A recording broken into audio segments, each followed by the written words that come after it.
Olá pessoal, sejam bem-vindos ao nosso primeiro TikToks. Eu sou Carlos Jacobino, presidente do Sinfor, e estou aqui hoje com uma pessoa mais que especial para falar com vocês. Quero contar um pouquinho da história dessa pessoa, perguntar para ela quais são, na visão dela, os principais conselhos que ela pode nos dar, quais são os caminhos que ela, enquanto empresária, pode nos apresentar. Falando em tecnologia para vocês, né? E essa pessoa é a minha amiga Maiana. Seja muito bem-vinda, Maiana, ao Muito primeiro obrigada. TikToks. Obrigada, Carlos. Sei que todo mundo conhece ele como Jacobino, né? Mas assim, eu só chamo ele de Carlos, pela nossa longa história. E fico muito lisonjeada em participar aí do TikToks. Bom, esse é o primeiro episódio. Para quem não sabe, essa é uma iniciativa do Sindicato das Indústrias da Informação do Distrito Federal, do Sinfor, para que os próprios empresários conheçam mais uns aos outros, que os nossos clientes entendam um pouco desse universo da tecnologia, quem são os empresários, a vida deles, o que está acontecendo no nosso ecossistema. Então, é algo muito interessante e nós convidamos aqui para o primeiro episódio a Maiana, que tem uma história muito bacana. Eu conheço uma parte grande da história, mas não vou dar spoiler, né? Vou perguntar para ela aqui algumas coisas para vocês conhecerem um pouquinho. Maiana, conta um pouquinho da sua história, lá no início, nos primórdios.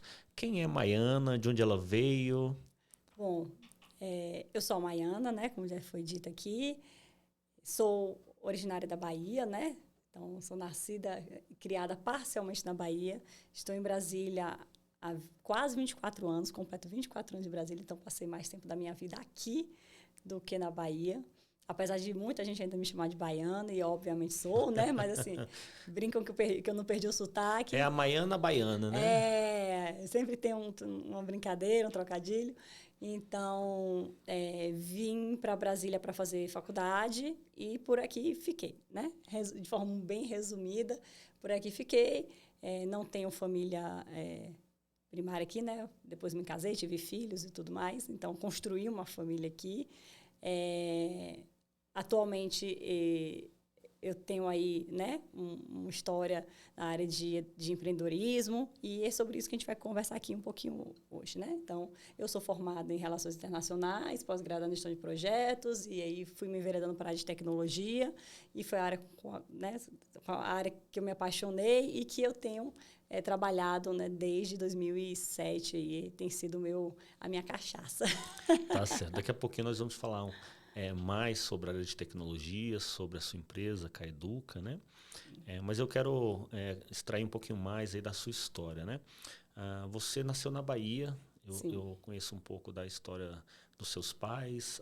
Seus pais são empreendedores, né? São. Em especial, seu pai, que eu tive a oportunidade de conhecer, né, o seu Júnior, ele é um cara assim que ele vê negócio em tudo, né? Como foi crescer num meio como esse, um meio em que tudo respira negócios e dedicação e risco, porque esse universo do negócio é associado a muito risco, né? A gente vai empreender, arrisca, às vezes dá certo, às vezes dá errado. Como foram essas experiências aí de nascer digamos assim, num seio, num lar do empreendedorismo? Eu costumo dizer que ser empreendedor é ter comportamento empreendedor, né? Então, assim, os meus pais, eles sempre empreenderam, né? Sempre, não, porque minha mãe é formada em pedagogia, depois ela foi bancária, e meu pai é veterinário de formação, mas percebam que não necessariamente a formação vai ditar, né, a sua carreira, né? Então, eles empreenderam por muito tempo na parte de insumos agrícolas, né, na região, eu sou da região de Itabuna, né, próximo a Ilhéus, muita gente conhece, que foi uma região cacaueira ali muito forte, ali na década de 80 começaram ali os problemas, né, com a pastora de bruxa, quem conhece um pouquinho da história ali sabe o que aconteceu na região, mas eles forneciam, né, para os fazendeiros ali, né, naquela região e começaram a empreender nesse sentido. Com a pastora de bruxa, com a queda, né, da produtividade, com todos os problemas econômicos que tiveram na região, obviamente isso deixou de ser um negócio viável e eles partiram para um outro negócio, que era uma marca que estava chegando, que era a Skin Cariol, né? Quem conhece aí, né, virou... Hoje todo mundo só lembra da Heineken, né, que comprou o grupo, que todo mundo toma, mas enfim. E fizeram mais de 20 anos, né, à frente da distribuição e abrindo o mercado, Itabuna, Ilhéus, depois eles chegaram a abrir também em São Paulo. Então, assim, como foi crescer nisso, né? É muita emoção. Muitos altos e baixos, né? O Carlos falou muito bem, né? Quando a gente empreende, a gente está sempre buscando acertar. Mas, obviamente, que no caminho, algumas coisas, né, não saem como a gente gostaria. Então, assim foi a história deles, assim tem um pouco da minha história também. Então, eles fizeram esse caminho, né, na cervejaria e em 2000 enfim, alguns anos, aí 20 anos atrás, eles migraram para a hotelaria, né? Então, hoje é o principal negócio deles e agora mexendo com outro tipo de construção. Mas, assim, essa questão dos altos e baixos e crescer nesse ambiente nos dá aí um pouquinho dessa noção, um pouco da volatilidade. Nossa, volatilidade. Muito obrigada, a palavra fugiu aqui. Então, assim, a gente teve momentos assim, de muitos bons, aqueles momentos muito ruins, né? Então, assim... Mas sempre com a perspectiva otimista, né? A vida é efêmera, né? Cheia de altos e baixos. Justamente. Né? Então, assim, mas sempre com a perspectiva otimista de que hoje não está bom, mas amanhã vai melhorar. Exato. Né? Então, de vez em quando eu brinco que a gente pega por excesso de otimismo, mas... Tá certo. Mas eu digo que se a gente está aqui empreendendo, se a gente não acredita, mais ninguém vai acreditar. Né? Então, eu acho que esse é o primeiro passo, né? A gente tem que acreditar naquilo que a gente está fazendo. E aí começou no agronegócio, passou pela distribuição da Skin, depois a área de hotelaria. Eu sei de outros negócios também, teve Bivolt, né? Tem o energético. O energético, a marca. Que é a marca própria, né? Que eles desenvolveram e abriram bastante mercado. Eles chegaram a ser... tá entre os dois maiores, né? Eles estavam disputando só com o Red Bull, né? Para quem conhece, sabe que é líder de mercado ali na região. Então, assim, tava disputando só com ele, né? Então, assim, tem realmente essa história do querer sempre inovar e buscar coisas novas, né? Obviamente, teve várias outras coisas, assim, como... eu fui citando tudo que foi dando certo, tá, gente? No meio do caminho tiveram várias coisas. Né? Então, teve na época, imagine, há quase 20 anos atrás, uma bíblia eletrônica, né? Então, assim, que ainda a gente não tinha a tecnologia que a gente tem hoje, então, assim, que eram os totens nas igrejas e tal, enfim, ele chegou a investir nisso e acabou indo para frente.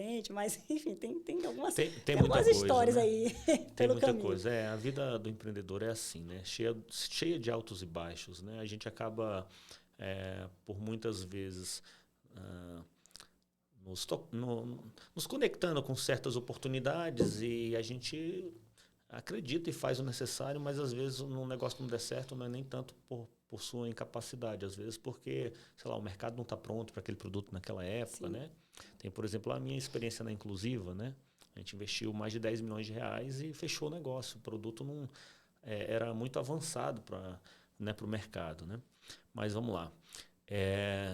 E a pergunta que não quer calar, então, Maiana, veja bem, com tantos negócios lá na família, você resolveu trilhar o seu caminho de empresária, né? Porque, naturalmente, filhos de pais empreendedores que têm a veia empreendedora seguem uma sucessão. Há, inclusive, hoje, muitas empresas familiares que surgiram e que se perpetuam no Brasil, como, por exemplo, a família Diniz, a família Tramontina, entre tantas outras famílias, né? Que vai passando de pai para filho e etc. Né? E você acabou trilhando seu próprio caminho. Isso tem algum motivo específico? Ou foi simplesmente a vida que te apontou para isso? Tem um pouco da minha natureza, né? Então, assim, eu pensava que enquanto eu estivesse lá, eu ia ser sempre a filha deles. Né? Então, assim, admiro demais os meus pais, sou fã deles, acho que eles fizeram uma carreira linda, assim, né? Empreenderam assim, de forma belíssima, tiveram resultados excelentes. Mas voltar ou ficar lá, eu não sentia que eu teria o protagonismo que eu gostaria de ter na minha vida. Então, assim, quando eu disse que eu vim para Brasília, um dos motivos que eu escolhi Brasília foi porque eu não tinha ninguém de referência aqui. Então, era um espaço que eu queria um pouquinho de anonimato, né? Imagina, eu vinha do interior e onde você passava, eles trabalhavam com bebida, né, gente? E eventos e tudo mais. Então, todo mundo conhecia eles. Então, onde você passava, você era conhecida. a filha de fulano, né? E eu queria um pouquinho desse anonimato, eu queria poder construir a minha própria história, construir os meus relacionamentos. E Brasília acabou sendo escolhida por isso, né? Eu não tinha a gente não tinha referência, não tinha história aqui. Muito bem. Aí você chegou em Brasília, você é formada, como você falou, em Relações Internacionais, mas acabou migrando para a área de tecnologia, foi trabalhar com tecnologia. Me conta um pouquinho dessa história, como é que isso tudo começou? Então, isso tudo começa com a parte de gestão de projetos, né? Como eu falo, eu saio, termino o curso e vou fazer uma pós-gestão de projetos e acaba que meu primeiro emprego é dentro, né, de um escritório de projetos na Agência Brasileira de Desenvolvimento Industrial, na BDI. A né? BDI. Acabei conseguindo uma vaga como terceirizada lá, com uma turma, né, muito boa também de mercado, né, que é o pessoal da Plano, né? Plano Torquato, né? E isso me deram essa oportunidade. E aí eu comecei a estudar para o preparatório para certificação, porque o escritório você começa a já galgar outras, né, outras funções, vamos dizer assim. E conheci, né, num preparatório para certificação, essa pessoa aqui que está ao meu lado, muito querida, né, era meu professor Carlos Jacobino. Lá acho que era um auditório do BRB, né? Era uma BRB, sala, exato, né? E tinham professores excelentes, né?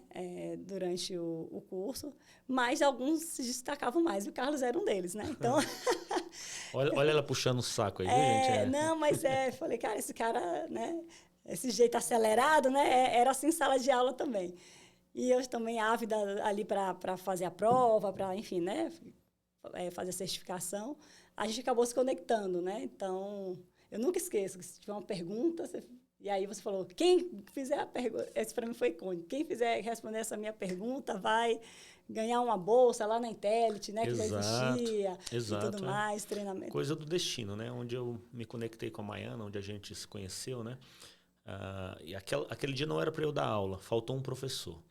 Aí o pessoal me ligou, eu era professor voluntário lá no PMI-DF, né? Para quem não sabe, gente, o PMI é um instituto internacional, é Project Management Institute. Tem sede na Pensilvânia, nos Estados Unidos, mas ele tem um capítulo aqui no Distrito Federal que é o PMI-DF. E todos os anos ele promovia os cursos preparatórios para certificação PMP, Project Management Professional. A certificação essa que a Maiana não só estava se preparando, como passou e tornou-se profissional certificado. Eu dava aula desse assunto, né? E aí eu fui substituir um professor e fui fazer a aula. E no final da aula eu falei, olha, gente, eu vou fazer uma pergunta aqui, brinquei com os alunos, olha, quem acertar essa pergunta, é uma pergunta que todo mundo erra. Eu vou dar uma bolsa lá na minha empresa, porque a Intellit no início, ela trabalhava com preparatório para certificação PMP. E a Maiana acertou a pergunta. O que eu acho mais engraçado é que quando você falou isso, eu levantei a mão. Você falou, mas eu não fiz nem a pergunta. Aí eu falava assim, não importa, eu vou responder. Vou responder. Eu estou estudando para isso, eu vou responder. Exato. E a pergunta que eu fiz foi uma pergunta bem difícil na época, né? Não vou me lembrar mais da pergunta. Eu lembro da pergunta. Não, então não vale perguntar não, que não vou lembrar da resposta. Eu lembro. Eu perguntei naquela época assim, qual era o primeiro artefato do gerenciamento de projetos, né? E todo mundo errava a pergunta porque dentro do PMBOK, o primeiro processo, no primeiro capítulo, né, o 4.1, né, era lá no capítulo da integração, termo de abertura do projeto, né, o Project Charter, a certidão de nascimento do projeto. Só que quem estudava um pouco mais a fundo percebia que havia uma entrada para o Project Charter, que era a ADT, a Declaração do Trabalho. Em inglês, naquela época, uma SOW, Statement of Work, né? A SOW era o primeiro artefato porque ela era entrada por termo de abertura. E a Maiana matou isso assim, né? Naquela época eu falei, essa mulher é diferenciada. Porque ela ainda estava se preparando para a certificação. Sim. E já tinha um nível de compreensão bem avançado, né? Aí não só ela acabou se tornando nossa aluna na Intellit, como virou sócia da empresa depois, né? Isso mesmo. E assim começou minha história empreendedora, né? Aqui em Brasília. Então, a gente se conheceu, né, durante esse curso, depois a gente se conectou por conta dessa pergunta, né? Que foi, a gente fala que são os arranjos da vida, né? Que vão conectando as pessoas. E a gente começa... Aí tem outra história. Ela foi fazer o que a gente chamava de intensivão. Né? Ela foi fazer o intensivão, que era um curso mais curto para quem já tinha se preparado. Era, digamos assim, aquele intensivo de véspera de prova, né? E aí ela não chegou nem a fazer a última aula. Ela faltou a última aula para fazer a prova. E quando... você não veio para a aula? Não, já passei na prova. Aí ela já tinha já tinha passado na prova, né? A gente manteve relacionamento pouco tempo depois, um dos sócios fundadores da ESG, que era o Fernando, ele saiu e a Maiana comprou a parte Isso. dele, entrou na sociedade. É que eu, na verdade, fui dar aula antes de virar sócia, né? É Porque verdade. você caiu na besteira de falar o seguinte: se você passar na prova, você vai dar aula aqui. Eu saí da prova e liguei para ele: passei na prova, que dia que eu começo? Exato, Na, exato. É. na época não tinha linha telefônica assim como a gente tem hoje, né? Assim, tudo era tarifado, ele brincava, ele falava: Maiana, você vai ficar, seus créditos vão acabar. Eu, não, minha linha é conta corrente. Gente, vocês olham para Maiana, mas sim, isso aí já tem um tempinho, né, Maiana? Tem. 2006, 2007, por aí, Foi 17 para 2008 ali. Exato, nós estamos falando aí de 17, 18 anos atrás, Isso né? mesmo. 17, 18 Tem anos uma pista atrás. boa. Já tem uma boa pista, né? E aí, assim, Maiana, vamos entrar agora nessa parte de tecnologia, vamos falar um pouquinho sobre o que está acontecendo no mundo, essa revolução toda, né? Você passou um bom tempo na Intellit como sócia, depois você vendeu sua participação, abriu escola de inglês, depois Fechou a escola de fez escola de inglês. inglês, voltou a trabalhar na área de tecnologia, aí Sim. como executiva, né, diretora, CEO da Horus, foi CEO da Horus, fez muita coisa e hoje você tem a sua empresa que é a Caeduca, né? Fala um pouquinho para a gente da Caeduca, o que ela faz. Bom, É uma empresa relativamente jovem, né? sim, Quantos anos tem? Qual a proposta de vocês para o mercado? claro. Bom, a Caeduca é uma empresa, né, nascida em 2021, ali bem pós-pandemia, né? A gente ainda estava nos efeitos da pandemia. Ela nasceu com o propósito de ser uma integradora de soluções educacionais. Então, esse era o principal objetivo. Eu tinha vindo, né, acabado de ter tido minha última experiência dentro do Grupo SG, à frente da Horus, e em meio à pandemia, então a gente viu ali os desafios, né, da educação dentro da Secretaria Estadual de Educação do Estado. E eu falei, cara, tem tanta coisa para fazer na educação, mas tem tanta. E aí fiquei com... Eu brinco que quem começa a trabalhar com educação é difícil aí. Entendeu? E quando você entra, vai entendendo os desafios que É existem, como você apaixonante, né? e como você pode contribuir, enfim, com a experiência e tudo mais. Então, nasce inicialmente com essa pegada ali, com foco ainda em secretarias mais municipais de educação, mas acaba que, quando eu vou contar para o mercado, né, e como é que eu faço isso? Fui conversando com os amigos, marcava para tomar um café com um, almoçar com outro e tal, para contar um pouquinho o que eu estava fazendo, compartilhar, ouvir, né, porque eu queria ouvir também essas pessoas, né? Pessoas que estavam no mercado, para saber se aquela iniciativa, né? Como é que eles avaliavam, se fazia sentido e tal. E eu fui recebendo muito retorno de tipo, olha, isso aí ia ficar legal para educação corporativa. Poxa, gostei dessa oferta, mas para educação corporativa eu conheço alguém que eu posso te indicar. E aí acaba que a gente começa muito mais nessa educação corporativa do que na educação básica, né? Então a gente começa nessa linha com mais cursos livres, depois algum, né? E a parte, obviamente, né, sempre baseado, lastreado, né, em plataformas e tecnologias. Então, a gente começa, como eu falei, como integrador de soluções, a gente começa trabalhando com soluções proprietárias, depois a gente começa a pegar algum software livre e desenvolver em cima dele, depois a gente resolve investir também em sistemas de gestão escolar. Lembra que eu começo com essa vontade de ir para a Secretaria de Educação, né, municipal. E a gente começa esse trabalho de investir no... E você, como um bom empresário, sabe que toda vez que você investe em tecnologia, você precisa de gente boa e de grana, né, para investir. Então, a gente vai fazendo isso de forma paulatina, né? Vamos fazendo primeiros ciclos, né? Faz uma primeira versão, primeiro faz especificação, depois faz um primeiro módulo e assim. Então, a Caeduca, ela vem com esse propósito hoje muito voltada como tecnologias educacionais. A gente ainda se posiciona como integradora de soluções e agora, obviamente, agregando toda a parte de inteligência artificial para a educação. Então, assim, isso já não é mais nenhum diferencial, né? Virou praticamente mandatório. Então, a gente tem participado de licitações e tem observado como que isso está latente. E aí, obviamente, né, cada cliente, cada edital tem lá as suas características, mas isso tá muito presente hoje, pelo que a gente tem percebido nas contratações. Né? Muito bem.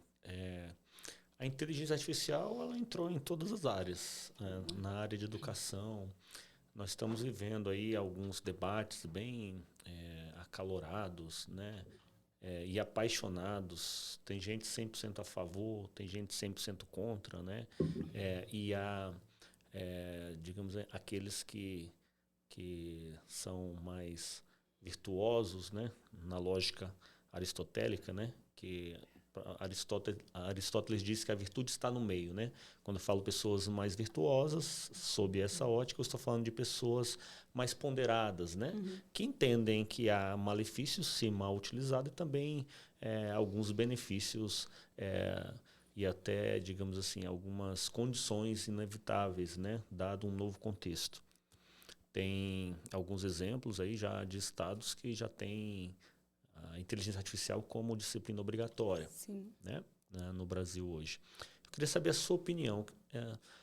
Você acha que a inteligência artificial chegou para ficar no que se refere à educação? Enquanto tecnologia, eu não tenho dúvida, né?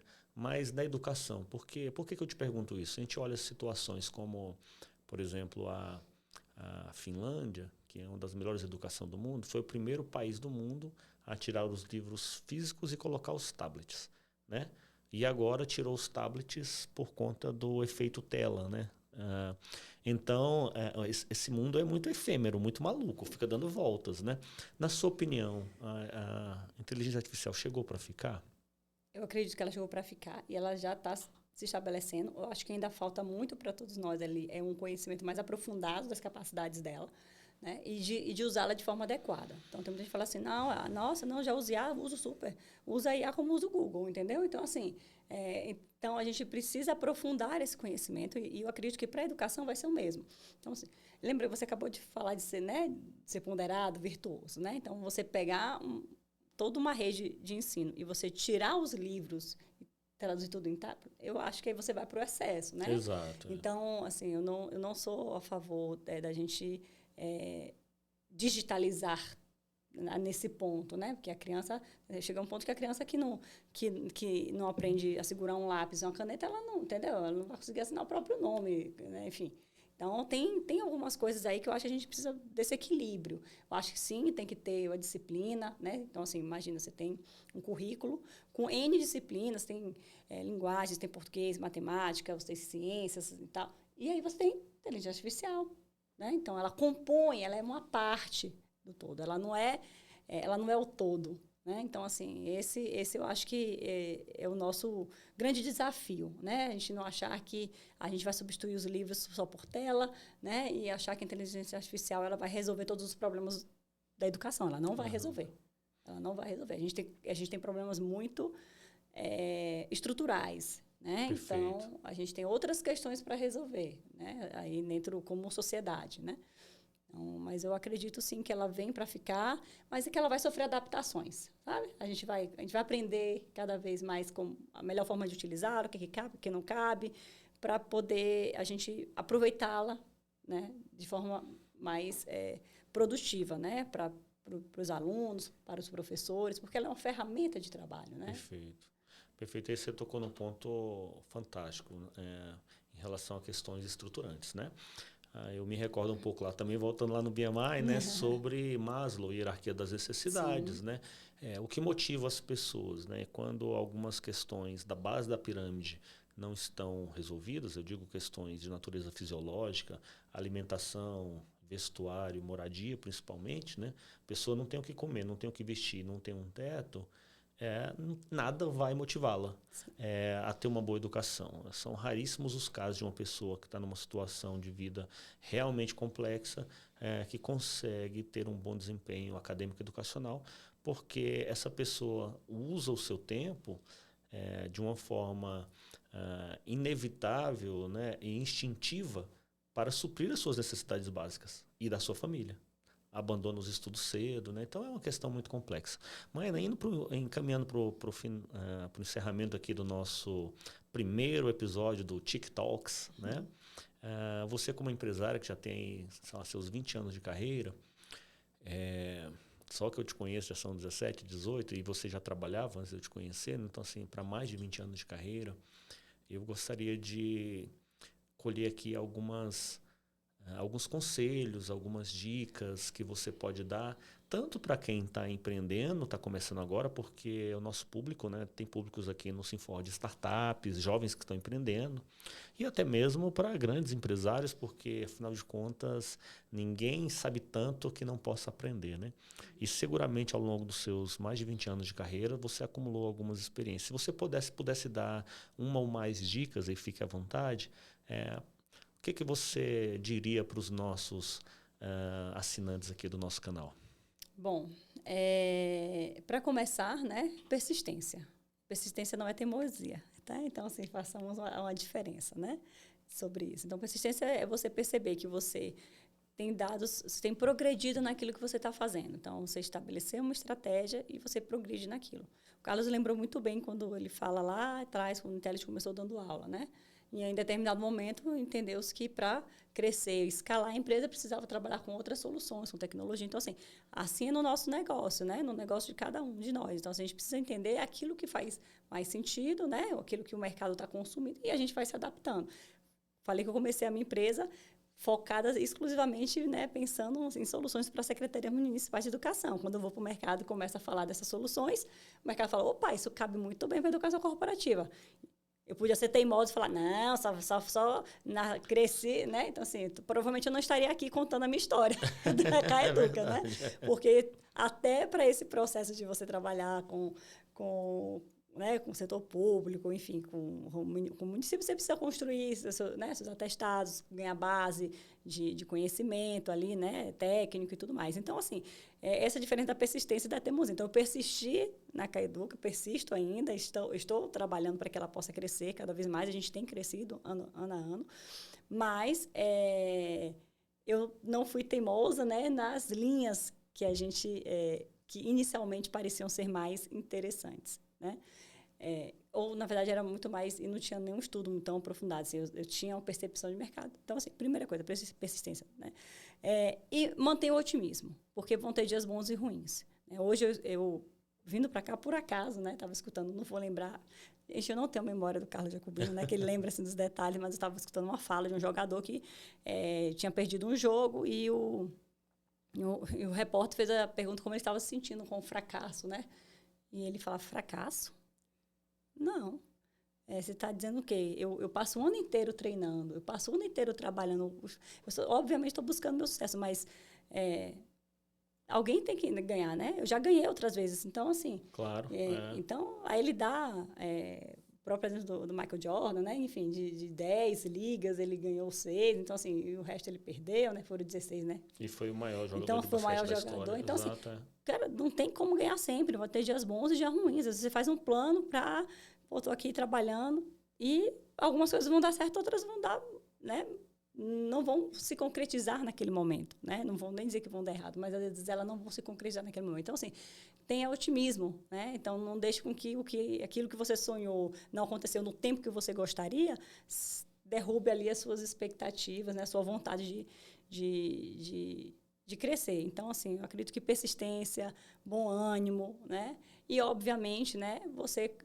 cuidar dos seus relacionamentos, né? Então, assim, ninguém trabalha sozinho. Quando eu falo dos relacionamentos, não é só dos parceiros, do cliente, da sua equipe. Então, quem acha que chegou em algum lugar sozinho, cara, né? Eu acho que né? Não existe, não tem como, né? Não entendeu nada, Não entendeu nada, né? Seja por quem tem um relacionamento afetivo, né? Tem um marido, uma mulher em casa que, bem ou mal, está apoiando na construção da família, seja no sócio, né? no seu colaborador. Então, assim, a gente só cresce quando a gente está conectado, né, com bons propósitos aí com as pessoas. Então, acredito muito nisso. Muito bom. Então, gente, persistência é diferente de teimosia. Otimismo, porque haverá momentos de dificuldade, momentos ruins, né? E, para fechar, cuide das pessoas ao seu redor, cuide dos seus colaboradores, dos seus parceiros, né, da sua esposa, do seu esposo, né? Essas são as mensagens principais aí deixadas aqui pela Maiana no nosso primeiro TikToks. Muito obrigado por ter assistido até aqui. O tempo passou voando, foi uma delícia, Maiana, falar com você. Tantas recordações boas, né? Acho que a gente precisaria de algumas horas, né? E de umas garrafas de vinho para poder falar. Né? Para virar resenha logo. Para virar uma resenha, né, gente? É isso. Então fica por aqui o nosso primeiro TikToks. Um abraço para vocês e até o próximo episódio.